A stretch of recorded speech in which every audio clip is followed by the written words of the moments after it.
Welcome back to another episode of Dr. Polyglot's English podcast. Our guest today is Jack. Jack, it's so good to see you. How has your week been treating you? Hello. It's been a good one. You know, the usual mix of busy work stuff, but I finally got a weekend that felt like a real weekend. No errands, no obligations. It was bliss. Ah, those are the best kind. The ones where you can just completely unplug. Did you get to do anything special, or was it a pure relaxation, do-nothing kind of weekend? A bit of both. I did some relaxing, but I missed my hobbies. I hadn't had much time for them in the last few months. So, I finally tackled a project that had been on my to-do list for months. I spent most of Saturday holed up in my workshop. Ah, the famous workshop. I always picture you in there, covered in sawdust, creating masterpieces. So, what was the project this time? Well, masterpiece might be a strong word after the journey I went on. I decided to build a set of floating bookshelves for the living room. My book collection is officially overflowing. Floating shelves. Oh, I love those. They look so clean and modern, but they also seem complicated. Like, how do they just float? Right? It's basically a hidden metal bracket that you screw into the wall and the shelf slides over it. Simple, in theory.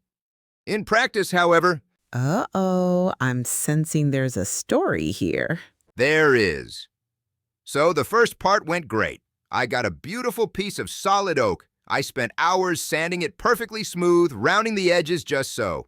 I even used this really nice dark walnut stain. The shelf itself looked incredible. I was so proud. I can picture it. Then came the moment of truth, mounting the bracket. I measured everything meticulously. I used a level. I drilled the holes, put in the heavy-duty wall anchors. Everything was going according to plan. I attached the bracket to the wall, feeling like a real pro. Okay, so far so good. And then I slid the beautiful oak shelf onto the bracket and realized I had installed the bracket upside down. No. Oh, Jack. Yes, instead of a perfectly level floating shelf, I had created a wooden slide. It was angled down so steeply that a book would just slip right off. It was the saddest looking thing you've ever seen. Oh, that's heartbreaking. After all that work on the wood itself? So what did you do? I just stared at it for a solid 5 minutes, just stared. Then I had to unscrew everything, take the bracket off, patch up the giant holes I'd just made in the wall, wait for it to dry, sand it, paint it, and then start the whole mounting process over again. It turned into a huge job. It really did. My quick afternoon project became an all-day saga. But I'm happy to report it's on the wall now, the right way up, and it looks fantastic. But it was a lesson in humility. Well, I'm glad it had a happy ending. It just goes to show that hobbies are as much about the process and the mistakes as the final product. That's a very charitable way of putting it. So, what about you? How do you unwind? I can't really picture you with a power drill and a set of confusing instructions. No, you are correct. My hobbies are a bit quieter. I've been spending most of my free time on my balcony, tending to my little urban garden. Oh, that's right. How is that going? Last time you mentioned you were trying to grow some herbs. It's going so well. The basil and mint have gone completely wild, which is great for cooking. And my big project this year was a tomato plant, and it's actually producing these tiny, sweet little cherry tomatoes. It's so rewarding to go out and pick something you grew yourself. That's amazing. I have what's called a black thumb. Plants just seem to give up the will to live the moment I bring them home. So, what's the secret? Honestly, it's just lots of trial and error and good soil. But my biggest challenge this season hasn't been keeping the plants alive. It's been protecting them from the local wildlife. Wildlife? You're on a balcony a few floors up, right? Exactly. But that didn't stop one particularly bold and very athletic squirrel. He figured out how to climb the brickwork on the side of the building, and he discovered my strawberry pot. No way, a strawberry thief. The worst kind. Every morning I'd go out to check on them and I'd find one perfect strawberry, almost ripe, with a single insulting bite taken out of it. It became a personal battle. So what did you do? Build a tiny fence? I tried everything. I put a little wire mesh cage over it. The next day, the cage was in its place, but the ripe strawberries were missing. It looks like the squirrel found a gap somewhere and reached the strawberries. A smart little guy. He was. So I had to escalate my tactics. I went online and did some research on humane squirrel deterrents. Apparently, they really dislike the smell of hot spices. Okay, so you made spicy strawberries? Not quite. I just sprinkled a light dusting of cayenne pepper on the soil all around the pot.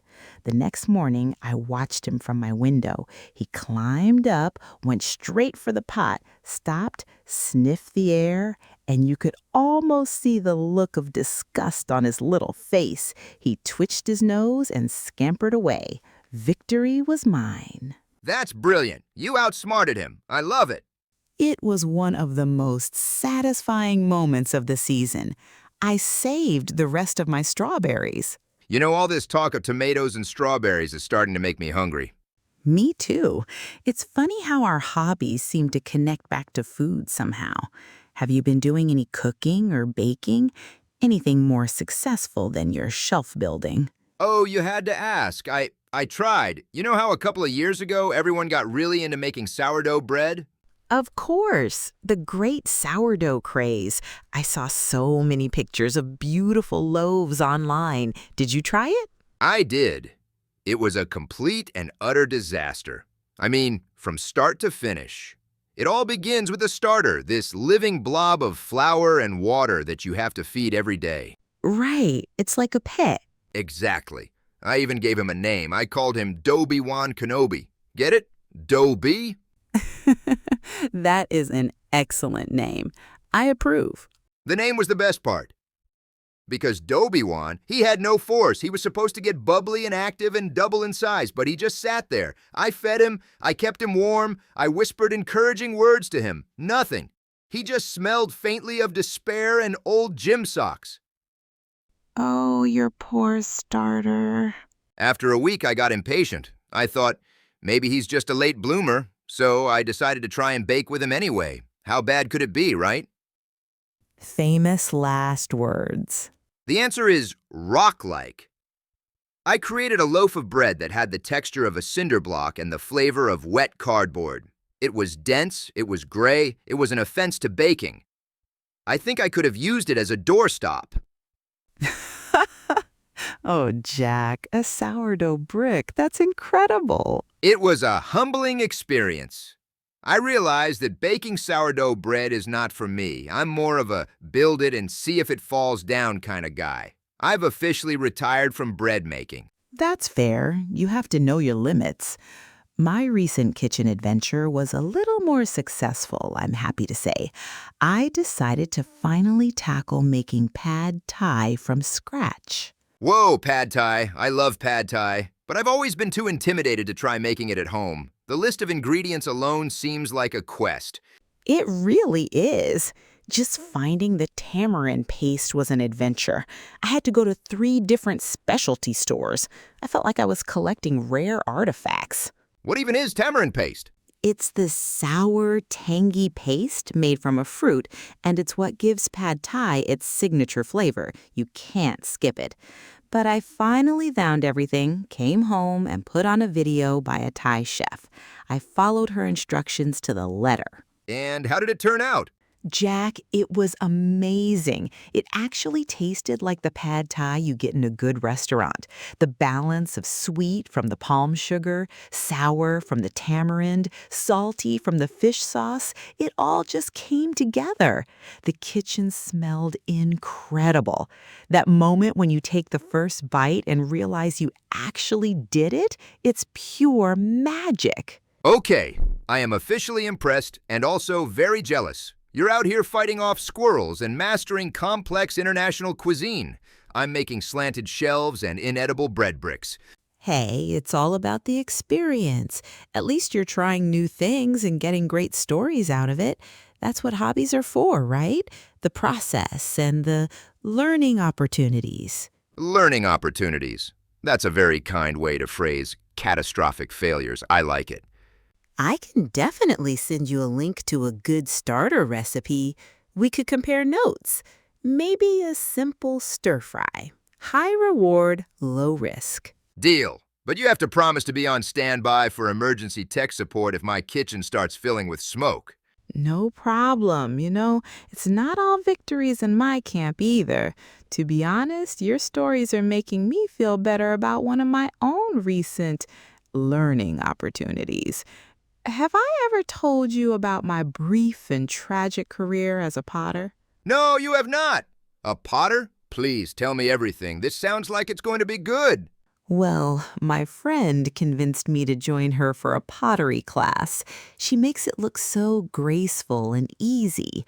I had this vision of myself creating a beautiful, elegant vase, but the reality was a bit different. I ended up with a pot instead of a vase, and it was thick and crooked. I assume pottery is not going to be your new hobby. Oh, no, definitely not. Well, I can't believe that's all the time we have for today. This was so much fun talking about our hobbies. It really was. From upside-down shelves to squirrel wars, we covered a lot of ground. It was great chatting with you, Dr. Polyglot. You too, Jack. And to everyone listening, we hope you have a great week filled with your own hobbies, successful or not. We'll talk to you next time. Bye for now. Bye, everyone.